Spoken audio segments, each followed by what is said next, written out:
Selamat malam ya buat teman-teman semua, selamat datang di channel Gagal Sarjana. Nah, pada kesempatan kali ini kita akan membahas ya beberapa hal ya tentang apa saja sih konten yang dilarang untuk di Facebook ya, ataupun konten ataupun perilaku yang tidak diperbolehkan untuk di Facebook ya. Jadi jenis kontennya itu seperti apa?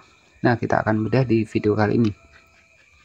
Dan oke, jadi gimana kabarnya buat teman-teman semua? Apakah masih semangat menjadi konten kreator untuk di Facebook? Tentu saya harapkan ya teman-teman tetap semangat ya. Karena ya tentunya tujuan kita menjadi konten kreator ini adalah ya tentu kita bisa mendapatkan penghasilan. Ya, selain kita bisa mendapatkan penghasilan, kita juga bisa mendapatkan ya income tambahan teman-teman ya. Tetapi disclaimer terlebih dahulu, untuk bisa mendapatkan penghasilan dari Facebook ini tentu tidak bisa dengan cara yang instan ataupun cara yang cepat ya, segala sesuatu memang perlu proses ya. Nah, jadi tentunya buat teman-teman semua, nah misalkan nih kita sudah mendapatkan monetisasi seperti ini, kita masuk di bagian monetisasi. Nah, contohnya di sini ada 0,35 dolar ya. Nah, ini penghasilan dari Facebook teman-teman ya. Nah, selanjutnya ya tujuan kita adalah memang monetisasi, tetapi ya tetap harus mematuhi standar kebijakan monetisasi konten ataupun monetisasi partner untuk di Facebook ini. Nah, oke, tentunya terkhusus buat teman-teman yang masih baru ya membangun Facebook profesional maupun halaman fanspage. Nah, jadi kalau Facebook profesional itu merupakan akun Facebook kita yang sudah kita ubah menjadi mode pro ya, sehingga nanti untuk teman kita juga nggak terbatas ya.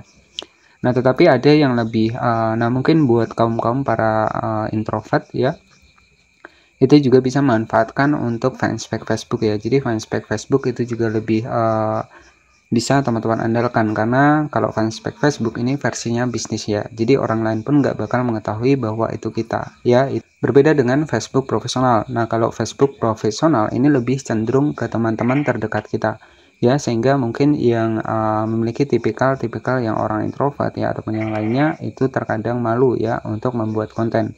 Nah, jadi solusinya teman-teman bisa menggunakan fanspage Facebook ya. Nah, mana sih yang lebih bagus antara Facebook profesional dan juga halaman fanspage? Kalau pribadi saya itu memang lebih bagus adalah di bagian fanspage ya. Jadi jangkauannya juga akan semakin luas, berbeda di Facebook profesional. Tetapi kalau memang pengikutnya itu sudah banyak di Facebook profesional, ya teman-teman bisa dikembangkan lagi. Hanya saja kelemahan untuk di fanspage ini kita wajib mencari pengikut dari awal.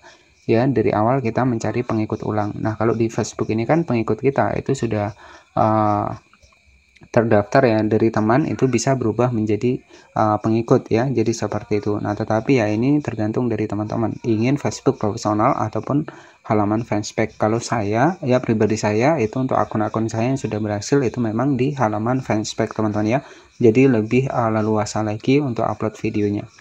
Dan oke, jadi pada pembahasan kali ini yang akan kita bahas adalah apa sih jenis-jenis pelanggaran untuk di Facebook ini ya. Nah, salah satu perilaku pelanggaran untuk di Facebook yang biasanya sering terjadi adalah sering mengikuti. Nah, itu masuk dalam kategori pelanggaran. Ya, itu masuknya ke dalam interaksi yang tidak autentik ya. Jadi interaksi yang tidak autentik merupakan interaksi yang disengaja. Ya, seperti kita ikuti banyak-banyak ya, seperti itu. Nah, biasanya yang terjadi malahan akun kita akan nge-lag dan juga ujung-ujungnya akun kita biasanya itu keluar sendiri teman-teman ya, dan selanjutnya biasanya akan dibatasi 1 minggu ya, bahkan dibatasi 24 jam, jadi seperti itu. Nah, selanjutnya kemudian untuk perilaku yang tidak diperbolehkan untuk di Facebook adalah ya klik iklan sendiri. Jadi klik iklan sendiri ya dengan menggunakan misalkan ya menggunakan HP orang lain, kita klik iklan sendiri. Nah, itu tidak diperbolehkan. Jadi dari sistem juga akan terlihat ya, karena Facebook ini untuk saat ini sudah menggunakan sistem AI ataupun kecerdasan buatan ya, dimana ya cukup mudah untuk Facebook bisa mengetahui itu interaksi alami ataupun interaksi yang tidak alami ya, jadi seperti itu. Nah, selanjutnya saling real to real ya, jadi saling real to real bahasanya untuk di Facebook adalah saling follow ya, kemudian juga berkomentar. Nah, ketika kita berkomentar saling follow biasanya kita juga terkena pelanggaran, makanya tidak heran banyak sekali yang terkena pelanggaran di bagian komentar, bahkan tidak bisa berkomentar. Nah, itulah salah satu dampaknya ya ketika kita berkomentar tidak sesuai dengan isi kontennya, artinya kita berkomentar mengandung kata follow ataupun balik ikuti ya, biasanya terjadi seperti itu. Nah, untuk lebih jelasnya apa saja sih untuk konten ataupun perilaku yang dilarang untuk Facebook secara global. Nah, di sini teman-teman bisa masuk menggunakan Google Chrome Nah, di sini nanti teman-teman bisa masuk di bagian pelanggaran jenis perilaku, bisa masuk di bagian jenis perilaku yang dianggap oleh Facebook sebagai hal yang melanggar. Salah satunya adalah ya ujaran kebencian seperti ini, ataupun ya konten yang menyamar ya. Jadi menyamar ataupun identitas palsu. Nah, ini bisa menjadi dampak dari perilaku yang dianggap tidak diperbolehkan untuk di Facebook dan bisa berpengaruh ke bagian dari pelanggaran untuk di Facebook ya.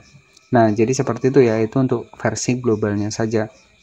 Nah, tetapi untuk yang versi umumnya ya, yaitu adalah yang pertama, kita juga jangan mengupload untuk video-video yang mungkin bertentangan untuk di bagian dari standar komunitas Facebook ya. Jadi seperti itu. Nah, itu beberapa hal ataupun perilaku yang tidak diperbolehkan. Nah, selanjutnya untuk apakah reupload itu diperbolehkan? Nah, sebenarnya untuk reupload sendiri itu memang diperbolehkan oleh Facebook, teman-teman, tetapi harus ada pengeditan yang signifikan ya. Jadi seperti itu. Nah, tetapi nanti teman-teman juga kembalinya berpikir lagi ya, video yang kita reupload itu ada pemilik hak ciptanya, sehingga ya itu juga bisa menjadi ya dampak dari pelanggaran ya, karena pemilik hak cipta mengeklaim ya. Jadi biasanya ya memang dari Facebook diperbolehkan, tetapi kan kita nggak pernah tahu untuk pemilik dari video yang kita reupload ini apakah memperbolehkan atau tidak ya. Nah, itu kuncinya.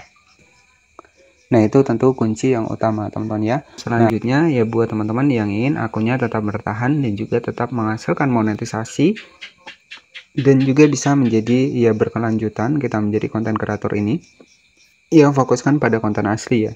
Kemudian saran dari saya, teman-teman juga bisa berkembang di platform media sosial lain ya, karena banyak sekali yang sudah memiliki sebuah fitur monetisasi seperti TikTok ya, seperti Shopee Affiliate ya, seperti YouTube. Itu teman-teman bisa kembangkan juga di platform yang lain. Intinya jangan berfokus pada satu platform saja, sehingga nanti teman-teman juga bisa mengetahui mana sih yang lebih mudah kita pelajari, mana sih yang lebih mudah kita utamakan. Nah, jadi seperti itu. Oke ya, jadi cukup seperti itu saja buat teman-teman semua penjelasan tentang ya jenis konten ataupun sebuah konten ataupun perilaku yang dilarang oleh di Facebook ya. Jadi seperti itu. Nah, itulah yang bisa saya jelaskan kepada teman-teman untuk malam ini. Dan selanjutnya jika ada pertanyaan nanti bisa teman-teman bertanya di kolom komentar ya. Dan oke, jadi seperti itu saja untuk penjelasannya. Terima kasih sudah menonton. Selamat malam dan wassalamualaikum warahmatullahi wabarakatuh.